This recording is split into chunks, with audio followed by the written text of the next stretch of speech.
rooms.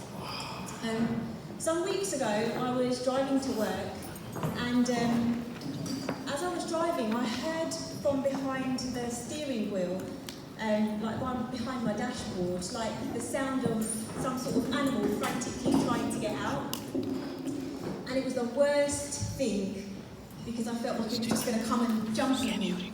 So when I got to work, I said to our caretaker, can you just please take a look on there's something in there? So he looked at it, took it for a spin, and he said, yeah, I think you've got a mouse in there that's like made its home, made its nest in there. So he left the door open, he said, oh, I think it'll be okay, we'll just like find its way out. Anyway, it didn't go, and it literally, I can't tell you, it tormented me to the point where I just didn't want to drive my car. I tried everything to get it out, like mouse traps, I tried to smoke it out, people looked like in the air vents to try and see what it was, couldn't get it out. So anyway, I took it to my car dealership, and when I got there, the mechanic said, yeah, I can look at your car. I'm going to have to take your whole dashboard apart, and it's going to take me a good few hours, and it's going to cost you a good few £100. So I just let him take it and do what he needed to do. And as he did it, I just sat on the couch in the showroom, and I just kind of thought to myself, sometimes you get the tendency to feel a bit sorry for yourself. And I was like, of all the things that happened, what is this? Like, what is this? And I hadn't yet paid my tithe. And sometimes you can get that kind of just that fleeting thought that I was like, this chunk of money is my tithe. So I just opened my banking app, and I just sat there and prayed. I was like, Lord, you know what? I sought you for this car. I believe that you brought me to buy this particular car. I'm just going to trust you and be faithful. I just paid my tithe there.